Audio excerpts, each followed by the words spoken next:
Санамнахаа дараагийн хвшлэр уулзаж байна. Энэ удаагийн бичлэгээр дөнгөж саяхан Netflix-ээр гарсан Teach You Well-ийн хэмээх нэртэй маш сонирхолтой нэгэн солонгосын цувралыг ярьж өгөхөд бэлэн болсон байна. Энэ хвшлэгтэй минь хамтран ажиллаж буй Just Brand-тэй баярлалаа. Just for a moment.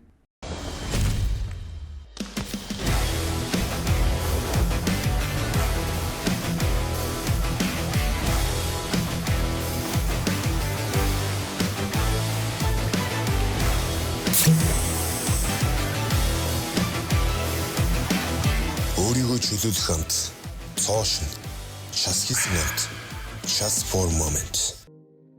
За энэ бол манай эхний ангийн гол дүр болох Кёмин. Тэрээр ангитай гадуур хогдож дээрлэхүүлдэг нэгэн бөгөөд сургуулиудын хөвд тамал гэсэн үг. Гэхдээ сүүлийн өдрүүдэд манай хүний оронд Дисок гэд ангийнх нь өөр нэг хүүхэд дээрлэхүүлж байсан ч тэр хүүхэд нь харамсалтай дээрлэхэлтийг төвчлгүй олны нүдэн дээр амиа орлцдог. За эдний ангид нь Жонёнгээ дээрлэхч хүүхэд байдаг бөгөөд аав нь улс төрийн өндөр албан тушаалтан болохоор сургууль дээрээ дураараа хаашаалж үссэн болгоно хийдэг даварцсан гар. Тэгээ манай Гёмины гол байгаа болгочихсон дээрлэхэж байтал нэг өдөр Дисок түүний даварцсан байдлыг нь харж дэсэлгүй зогсноос болоод Гёмины оронд дээрлэхүүлж эхэлсэн бөгөөд өөр хэмээн удалгүй амиа орлсон байдаг. Гэсэн ч Жонёны аав нь эрх мэдэлтэй хүн болохоор түүний өхөлд игсгээд дарагдаад өнгөрсөн бөгөөд буцаад л манай Гёмин дээрлэхүүлж эхэлдэг. Тэр нь бол Жонёны аав нь том хүн байгаас гадна сүүлийн үеийн хүүхдүүд угаасаа л хүүхдийн эрх нэрийдлэр багш нараа сайхаа болчихсон бөгөөд харин ч эсэргээрээ багш нар нь сурагчдаасаа хайж болгоомжилдог болсон байв. Тиймээс манай Гёмины дээрлэхүүлж байгаа бүгдээрээ мэдэж байгаа ч чимээгүй л өнгөрцгөөдөг гэсэн үг. За тэгээ нэг өдөр Гёмин маань Жонёны нэг согны үсэд дээрлэхүүлж байтал гинтэл нэг хүн гарч ирээд нөхөхийг унтлан зогж орхидог. Мэдээж нөгөөх нь ч мөчөөгөө өгөхгүй босч ирээд өрүүлзэх гэсэн ч хийдгэд алгадаад дахиад л нам болгодог. Тэгсэн хөдөлгөөн Жонён цанаас нь сүртэй гарч ирснэ. Та шинээр шилжиж ирсэн багш юм уу те? Багш нар сурагчтай зогж болохгүй гэдгийг та мэддэггүй юм уу? Энэ бол хүчирхийлэл шүү дээ. Хүүхдүүдээ түүнийг бичиж аваад нэт тавь гэж хэлдэг. Уг нь гэхээр найгаа зогтох юм байх гэж бодтол нөгөө шин багш нь огтайсан шинжгүй бүр камерын нүдэн дээр тухтаа нарахгүй нөгөө хүүхдийг дахин нэг удаа алгацсныхаа дараа өөрийгөө аль биесээр танилцуулдаг. За энэ хүн бол Солонгосын боловсролын эрхийг хамгаалах товчооны төлөөлөгч Хважин. Энэ товчоон саяхан шинээр байгуулагдсан газар бөгөөд сурагч болон багшийн эрхэн зөрчигдөж байгаа газар, тэрийг нь сургуулиороо зохицуулж чадахгүй тохиолдолд ирж арга хэмжээ авдаг газар юм байна лээ. Тэгээд дээрэс нь энэ товчооны төлөөлөгчид нэг онцгой эрх байх бөгөөд тэр нь заах арга барилд нь ямар ч хязгаарлалт байхгүй. Нэг үгээр бол ямар ч хамаагүй арга ашиглах хэрэгтэй л гэсэн үг. За тэгээ нэгэн сонссон сургуулийн удирдлага манай үнтэй уулзаж бас л өөрсдийнхөө нэг бүтэхгүй замаар оруулах гэж ятгадаг.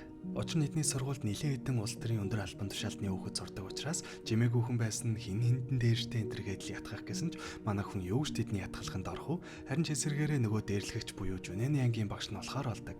За тэгээд тэдний ангид орсон эхний өдрөөс л Жонён бол аавда бардчихсан учраас огт тоосон шинжгүй бардан байх нь тодорхой. Гэхдээ манай Хважины хувьд бол түүний аав нь улс төрийн том эрх мэдэлтэй хүн байх нь огт хамаагүй багш нь багш шиг сурагч нь сурагч байх ёстой л гэсэн үндсэн зарчмыг баримталдаг. Мэдээж үгэнд нь орохгүй л хүч хэрэглэхээсээ огтхон ч хэрэгэлзэхгүй. Үүний дараагаар өдөө олондоо очирлаж байхад дахиад л нөгөө Жонён сурсан ангараа дээрлэхэд л ямар ч очиргүй хоол авах гэтэл Хважин маань дахин нэг удаа түүнд хичээл заадаг. Оройч болж хичээл дарсны дараа Хважин маань ягаад ч юм гинтэл Жонёны гэрт нь хүрээд ирсэн байдаг. Яасан юм бол гэсэн чинь нөгөө дээрлэхүү Жонён чинь угаасаа л даварцсан гарын болохоор хичээлийн дараа хийзээч цэвэрлэгээ хийдэггүй юм байна лээ. Тэгээ сурсан цагаар яваад өгчихсөн болохоор түүний анги дасан багшийн хувьд заавал цэвэрлэгээ илгэнэгээд гэрт нь үржиж авч яваад ганцаараа гарын цэвэрлэгээ илгэдэг.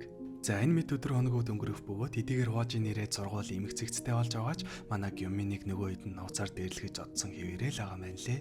Тиймээс Гёми маань ингэж дээрлэхүүлэх болгондоо амиа орлох талаар боддог бөгөөд нэг удаа яг үсрэх гэж байхад нь Хважин түүнийг зогсоодог. Тэгэд үнтэй сайн ярилцаж одоо би ирчихсэн болохоор тэднээс айх хэрэггүй гэд Гёминд маш сайн сэтгэлийн дэм болж өгдөг. За үүний дараагаар Жонёны аав нь шууд боловсролын сайд дээр ороод танаа байгуулсан тавчууч нь манай хүүхдийн сургуульд нь гай болоод байна. Тиймээс та энийгээ болцгоо гэд бараг л сүрдүүлэх маягтай хэлжгээд яваад өгдөг. Энэ Жонёны аав болон соёлын сайд хоёр нэг намайх бөгөөд Жонёны аав нь бүр дараагийн ерөнхийлөгчөд нэр дэвших гэж байгаа учраас нам дотроо нэлээд том юм байна лээ. Тэгсэн маргааш өглөө нь нөгөө Жонёны аавын бүх булхаа нь олон нийтэд цацагдаж дорхнол нэр хүнд нь шалаар нэг болох нь тэр. Мэдээж энэ бүхнийг соёлын сайд хийсэн бөгөөд хүүхдээ өмүүлж чадаагүй дээрэс нь өчнөө лөөр хийчихсэн гар учраас нэг нам байх нь хамаагүйгээд бүгдийг нь илчилж орхисон байдаг. Гэхдээ хамгийн гол нь сайдын хувьд хүүхдээ өмүүлж чадаагүй учраас хүүхдэд нь хариуцлага тооцохын тулд аавд нь ч гэсэн хариуцлага тооцоо гэж үзээд үнцээр нь суулж байгаа нь байдаг. Ингэснээр Жонёны аав нь шоронд орж Жонёнд сургууль дээр хинч биш болсноор хөөрхий Дисогийн амиа орлсон иргэн зүй ёсоор шийдэгддэг. Тэгээд дээрэс нь Дисогийн амиа орлсон нь цаанаа зөндөө олон шалтгаантай байсан гэдгийг нь бид нар сүүлд олж мэддэг. Дисоки аав нь хүүгээ дээрлэхүүлж байгааг мэдээд сургуулийн захиргаанд хандсан ч арга хэмжээ авахын оронд тэгвэл хүүгээ шилжүүлэхгүй да гэсэн хариу авдаг. Мэдээж аавд нь энэ бүхэн шудраг санагдсан болохоор ганцаархнаас ч гэсэн хамаагүй эсэргүүцлээ илэрхийлж эхэлсэн байдаг. Гэтэл аав нь Жонионы аавтаа сөргөөцөлснөөс олж эсэргээрээ бүр бизнесээ алдаж дампуурлын эрмэгт ирдэг. Тэгээ энэ болгоныг хажуунаас нарж байсан Дисокт хэцүү байсан болохоор Жонионоос өвдөх сөгдөөд аавынх нь ажлыг хэвийн болгоод өгөөч гэж гуйтал тэгвэл чи амиа оролцохоо гэж хэлдэг. Экснэр хөрхий Дисок өрөөс нь олж аав нь зовхыг харж дэсэлгүй энэ бүхнийг зогсоохын тулд амиа орлсон юм байна лээ. За ингээд эцэст нь энэ бүхэн ил болсноор Дохёнч гэсэн аавынхаа араас шоронд орж энэ бүхнийг нуунд дарагдуулж байсан сургуулийн захиралж хариуцлага үлээдэг. За тэгээ энэ бүхний дараа сайд болон Хожин хоёр нэг эмэгтэй булшин дээр ирж цэцэг өргөжгүй зураглалаар нэгдүгээр ангиманд дуусдаг.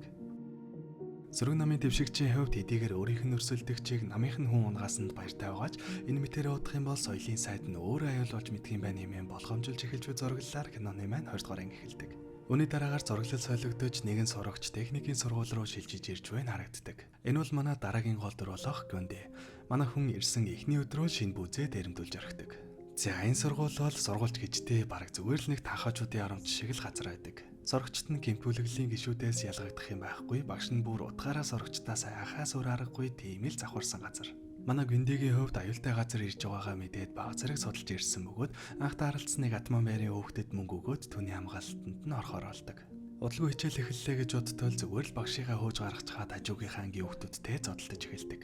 Манай Гүндэгийн хувьд болохоор автын ангид орсон бөгөөд эдний ангийнхан байнга л цахилгааны ангийнхантай зодтолдож байдаг юм байна лээ. Яагаад юм бол гэсэн чинь автын анги болон цахилгааны ангийн атманууд нь дээд ангийнхаа хахад тоогчих гэдэл байнга үзэлцдэг бөгөөд хэрвээ тэр дээд ангийнхаа хахад таалагдчих юм бол аль бие усаар гэмтүүлэглийн гишүүн болоод тэр амьдралаараа явах зам дардан болно л гэсэн үг. Тиймээс л нөгөө ангийн гол өрсөлдөгч байлах гэж хоорондоо тэмцэлддэг бөгөөд энэ удаагийн задаанаар цахилгааны ангийн атман дээд ангийнхаа хахад таалагдаж чаддаг. Экснэр нөгөө автын ангийн атман ялагдсан хоорондоо манай Гүндийг өөрний хүүхэдтэй зодтолдуулаад ялагдсныг нь шийтгэж ураа гаргахаар болдог.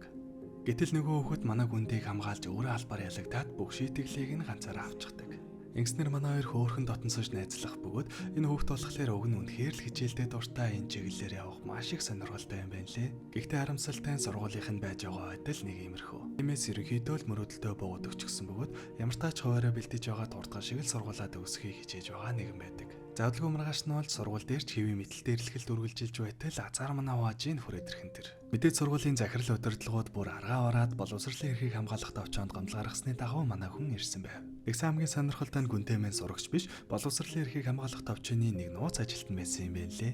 Инженер Гүндэ мэн Хожийн тэнд яг юу болоод байгаа талаар бүх мэдээллийг нөгж манай хоёр шууд л гол ажилдаа орцгоодог. Энэ хэдтэй ер нь бол хил хамаараа учир зүгөө олно гэдэг нь угаасаа боломжгүй учраас шуудхан л үзэлцсэн дээр гэж үзээд бүгдийг нь заалан цоглуулж байгаад учраалахаар шийддэг. Гэхдээ мэдээж шууд учир зүггүй зодтолдож болохгүй. Эхлээд сонголт өгдөг л дөө. Гэсэн ч нөгөө хэд нь угаасаа л хүчээр шийдэх замыг сонгодог. Тэгсэн манай Хожийн энэ эдийг бүр ядах юмгүй нийлүүлж байгаа зодоо зогсохгүй хоёр ангийн атманыг нь үртэл зүрхэнд нь ортол нь айлгаж орхидог. Манай Хожийн чинь өмнө нь бүр тусгай бэлтгэгдсэн цэрэг байсан юм байна лээ. Тэгээ түүний тууршлага өмнө нь яг юу үзэж туулсан нь бүр улсын хэмжээний нууцад байдаг гэхлээр нэлээд эвгүй гар гэдэг нь харагддаг. Зангиснэр хоёр ангийг хоёулангийн зааланд өгжиж байгаад хүчээр хичээлийг нь заахаар болдог. Тэгсэн тэр өрөө нь хоёр ангийн атмаа нийлж байгаад манай Гүндийг аваад заалнаасаа орохчихдаг. Яах гэж байгаа юм бол гэсэн чинь нөгөө дээд ангийн том ахтай очиж авах гэж лагаал юм байна лээ. Тэгээ яг нөгөө ах дээрээ очиж ховлоо зүртэн аргагүй нөгөөхөд дагуулад иртэл манай Хожийн тэрийг нь ч гэсэн яг л хөвгч шиг л зодож орхидог. Тэгсэн тэр нь бас ядчих дах нарыгаа дуучсан байж тараад энэ удаа бол 10 жилийн хүүхдүүд биш жинхнээсээ данхаа этгээдүүд манай хүн дээр өрөөд ирдэг.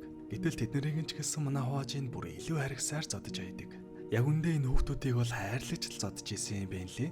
Тэгээ энэ танхаа этгээдүүдийг бол жинхнээсээ зодож байгааг нь хараад нөгөө хэдэн бацаанууд чинь жинхэнэ утгаараа номонд орцгоодог. Ингэснээр эцэст нь тэдний сургууль одоо л нэг юм сургууль шиг сургууль болж байгаагаар 2 дугаар ангиманд дуусдаг. За 3 дугаар анги маань Хожины дурсамжаар эхэлдэг. Эхний ангийн төгсгөл тарагдаад өнгөрсөн эмэгтэй бол түүний найз үсгүй найсан бөгөөд түүний аав нь соёлын сайд болж таардаг. Манай хүний найз үсгүй нь багш байсан бөгөөд харамсалтай сурагчийнхаа гарт тутгалуулж өд болсон юм байна лээ. Тэгээ хайр тавнаа алдсан Хожийн маань яг нөгөө хүүхдийг алах гэж байхад аав нь түүнийг ирж зогсоогоод хоёулаа өөр аргаар буюу энэ бүхнийг үнцээр нь өөрчилж байж л дуусна. Тиймээс чи надад тусал хоёулаа хамтдаа энэ бүхнийг өөрчлөх гээд үзье гэж санал тавьсны дагуу манай хоёр хамтарч эхэлсэн байдаг. За буцаад одоо цаг руугаа шилжиж дараагийн асуудалтай сургууль руугаа явцгаая. Энэ удаагийнх бол өмнөх эргүүдээс нэлээд яригтай бөгөөд октын сургууль дээр гарсан нэг асуудлаас олж манай хэд очихор болдог. Эри гэдэг нэртэй нэг инфлюенсер охиныг ангийнх нь багш нь хүчирхээсээр гарсан бөгөөд улмар нөгөө багш нь ажилласаа гараа зогсохгүй эцтэй амиа орлоод дууссан байдаг. Гэхдээ хамгийн гол нь энэ хэргийг зөвхөн огрогч охины үгэнд үндэслэж хийдээ таасан нь манай эдийн анхаарлыг татдаг. Тэгээ энэ явдлаас болоод нөгөө Эри гэдэг охины дагагчд нөөсөө зогсохгүй ангитай бараг л хатан ан шиг эрг мэдэлтэй болсон байдаг. Учир нь түүнтэй орооцолдох юм бол янз бүрийн бичлэг эвлүүлээд пенүүдтэй шидэд өгчдөг бөгөөд нөгөө пенүүд нь багшч бай, сурагчч бай тэр хүнийг амьдрах аргагүй болтол нь сошиалаар бүлийддэг. Мэдээж хэн ч ингэхийг хүсэхгүй учраас Эритэй бүгдээрээ л болгоомжтой харьцаж эхэлсэн бөгөөд хичээл дээрээ бүр сургуулийн захирлын зөвшөөрөлтөөр лайв хийх хэмжээний дураараа олсон байдаг. Гэхдээ энэ удаагийн асуудалд манайх Важин биш өөр нэг шин төлөөлөгч томилогддог.